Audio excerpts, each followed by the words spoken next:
تو اللہ نے آپ کو ہمیں ایک نسبت اچھی خیر کی نسبت دی ہے، یہ اس کا احسان ہے۔ آپ ہی کی عمر کے کروڑوں نوجوان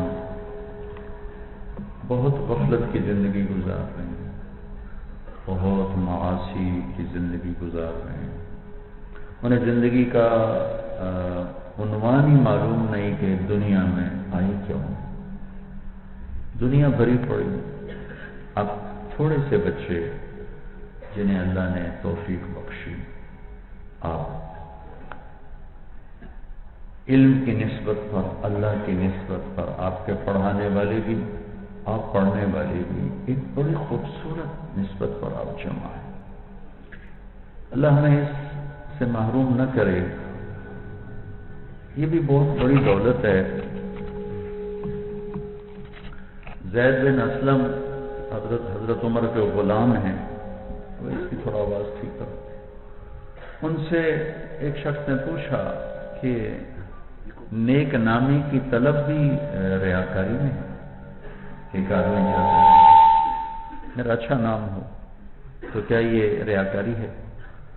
تو انہوں نے فرمایا وَأَيُّنَا يُحِبُّ لِسَانَ السُّوءِ وَأَيُّنَا يُحِبُّ لِسَانَ السُّوءِ، اپنی بدنامی کون چاہتا ہے؟ تم دیکھتے نہیں ابراہیم علیہ السلام اللہ سے کہہ رہے ہیں وَجَعَلْ لِي لِسَانَ صِدْقٍ فِي الْآخِرِينَ، نیک نامی تو ابراہیم علیہ السلام نے مانگی اللہ تعالیٰ سے۔ تو یہ اس میں شامل نہیں ہے کہ ایک آدمی اپنی بڑائی چاہتا ہے، یہ تو عزت نفس کی طلب، عزت نفس کی طلب، مال کی طلب، عزت نفس کی طلب، یہ انسانی فطرت ہے۔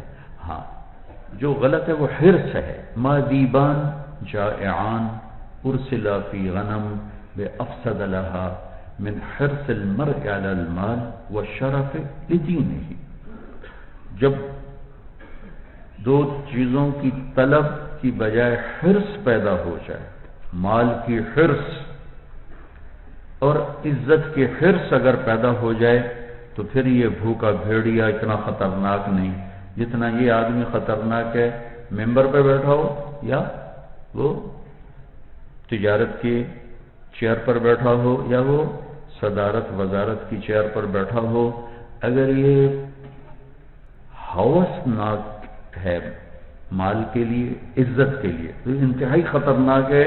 جہاں بھی ہے یہ بھیڑیا ہے۔ عزت نفس کی طلب آپ کا میرا فطری تقاضا۔ میں کب چاہتا ہوں میں بے عزت ہوں؟ آپ کو اپنے گھر کا دو واقعہ سناتا ہوں، سنا ہے گھر کے، کہ جانور بھی عزت نفس کا طلبگار ہوتا۔ جب یہ ہل ٹریکٹر نہیں تھے، بیل ہوتے تھے، بیلوں سے کاشت ہوتی، تو ہمارے ایک بیل نے چارہ کھانا چھوڑ دیا، تو میرے والد صاحب مرحوم نے تلمبہ سے ڈاکٹر بلایا، اس نے کو ٹیکہ لگایا، پھر بھی اس نے نہیں کھایا۔ تو ایک دیسی حکیم تھا وہاں سے کوئی 8-10 میل، وہاں میرے والد صاحب نے ایک آدمی کو بھیجا گھوڑے پر، وہ اس کو اٹھا کے لایا۔ تو اس نے اس کو دیکھ کر کہا کہ میاں صاحب انہوں پٹھے کون پہنتا ہے؟ تو ہمارا ایک نوکر تھا اللہ دیتا، تو اس کو کہتے تھے دتو، کسائی تھا وہ، کہا جی ہے دتو کسائی ہے۔ اس نے اس کو بیل کے سامنے بٹھایا، جوتا نکالا، 7-8 جوتے اس کے سر پہ مارے، یہ صاحب پٹھے پواؤ۔ پٹھے پائے تو وہ کھانے لگ گیا۔ اس کے بیچ میں راوی کوئی نہیں، میرے گھر کا واقعہ ہے کہ آپ کہو یہ تو سند ضعیف کے ساتھ ہے۔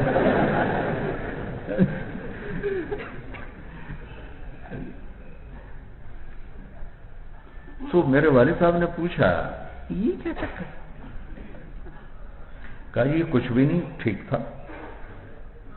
اس نے کہیں کام لیتے ہوئے اس کو کوئی سوٹی مار دی ہے، سختی کی ہے، اس کو غصہ آ گیا، اب وہ بدلہ تو لے نہیں سکتا بیچارہ بے زبان۔ تو جب اس نے دیکھا کہ میری رسائی میری سنوائی ہو گئی، چنگے سوکھے لتر پہ گئے، تو انہوں نے کہا ٹھیک ہے اب میرا غصہ ختم، میں کھاتا ہوں۔ یہ واقعہ میرے سامنے نہیں لیکن میرے گھر کا ہے۔ ایک واقعہ میرے سامنے، میں اور میرا چھوٹا بھائی، میرے والد صاحب گھوڑے بڑے خوبصورت رکھتے تھے، تو ایک گھوڑا تھا سفید رنگ کا، بہت خوبصورت، اور بہت نخرے کی چال تھی اس کی۔ اس کو کوئی چھانٹا مار دیتا تو غصے میں کھڑا ہو جاتا، پھر نہیں چلتا تھا۔ تو ایک دفعہ میں اور میرا بھائی، ہم چھوٹے چھوٹے تھے، تانگے کے، ہمارا نوکر تھا وہ جو گھوڑوں سے متعلق، چاچا گامو اس کو کہتے تھے، غلام محمد نام تھا، گامو گامو اس کو، وہ چلا رہا تھا۔ تو لمبے کے قریب پہنچے تو اس کو چھانٹا مار دیا، وہ کھڑا ہو گیا سے، تو اس نے بڑی لگامیں کھینچی، وہ نہیں ہلا۔ پھر کیا کرتے تھے، دو چار آدمی بلا کر وہ ویل کو، پہیے کو گھماتے تھے، دو تین ادھر دو تین ادھر سے، تو جب اس کو پیچھے سے دھکا لگتا وہ چل پڑتا۔ تو انہوں نے لگائے دو تین ادھر دو تین ادھر، وہ ایسا کھڑا ہے کہ ہلا ہی نہیں، تانگا ہلا ہی نہیں۔ ہم دونوں بھائی اوپر بیٹھے دیکھ رہے ہیں۔ جب وہ بالکل عاجز آ گیا تو اس نے اپنی پگڑی اتاری، واللہ میں آنکھوں سے دیکھا، بتا پگڑی اتاری اور جا کر اس کے پاؤں میں رکھی، اور آدھا ہون تا ٹور پاؤ۔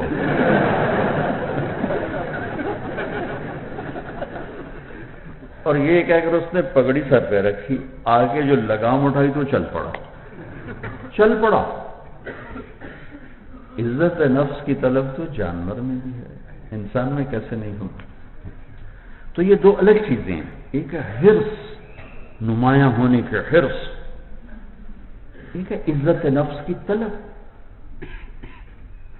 ایک ہے مال کی حرص، ایک ہے مال کی طلب۔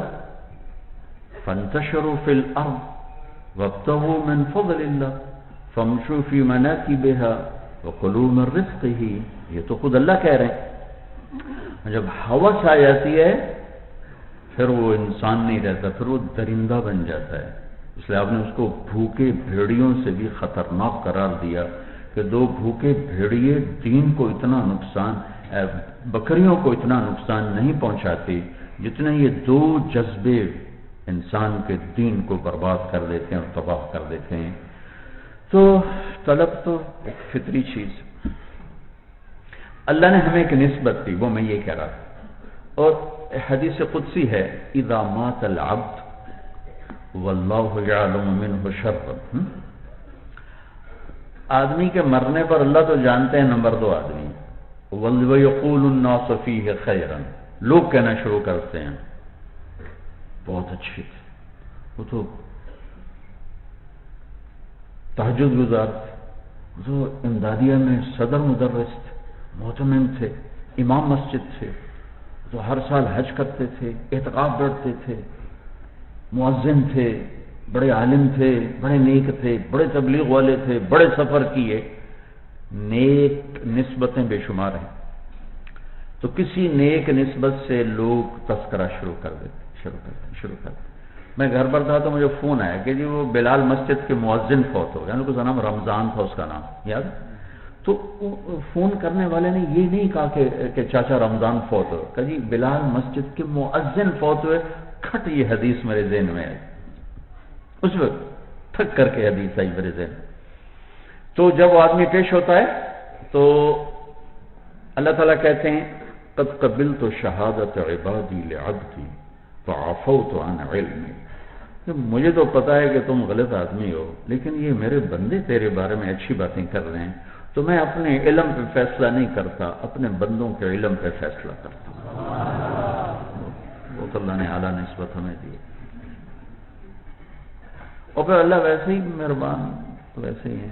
یحییٰ بن اقسم رحمۃ اللہ علیہ کا انتقال ہوا، یہ مامون کے زمانے کے قاضی بھی ہیں اور بہت بڑے محدث۔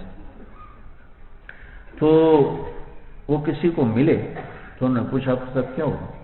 کہا کہ جب میں پیش ہوا تو اللہ نے فرمایا یا شیخ السوء فعلت کذا، یا شیخ السوء فعلت کذا، یا شیخ السوء فعلت کذا، ارے نافرمان بوڑھے یہ کر کے ہے، یہ کر کے ہے، یہ کر کے ہے۔ تو تو آگے میں نے کہا یا اللہ میں نے آپ کے بارے میں یہ نہیں سنا. سبحان اللہ. اللہ نے علم میں یہ کیا دولت اللہ نے دی ہے.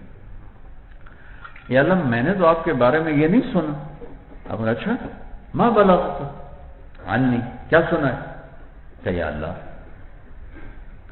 حدثني عبد الرزاق عن معمر عن الزهري عن عروة بن الزبير عن عائشة رضي الله عنها عن رسول الله صلى الله عليه وسلم عن جبريل قال قال الله تعالى إني أستحي أن أعذب ذا شيبة في الإسلام وإني شبت في الإسلام. کہ اللہ مجھے عبد الرزاق نے بتایا، انہیں معمر نے بتایا، انہیں زہری نے بتایا، انہیں عروہ نے بتایا، انہیں حضرت عائشہ نے بتایا، انہیں اللہ کے نبی نے بتایا، ان کو جبریل نے بتایا. جبریل کو آپ نے فرمایا کہ جب کوئی بوڑھا ہو کے ایمان والا آتا ہے تو عذاب دیتے شرماتا ہوں، تو میں تو تیرے پاس بڑھاپے میں آیا ہوں، تو انہیں میری FIR کھول لی. تو اللہ تعالیٰ نے کہا صدق معمر وصدق زہری، صدق عبد الرزاق وصدق معمر وصدق الزهري وصدق عروة وصدقت عائشة وصدق رسول الله وصدق جبريل وأنا أصدق القائلين غفرت لك. سبحان. ٹھیک ہے بھائی، عبد الرزاق بھی سچ کہہ رہے ہیں اور معمر بھی سچے ہیں، عروہ بھی سچے ہیں، زہری بھی سچے ہیں، عروہ بھی، عائشہ بھی، میرے محبوب بھی، جبریل بھی، اور میں سارے سچوں کا سچا ہوں. چل موج کر، معاف کر.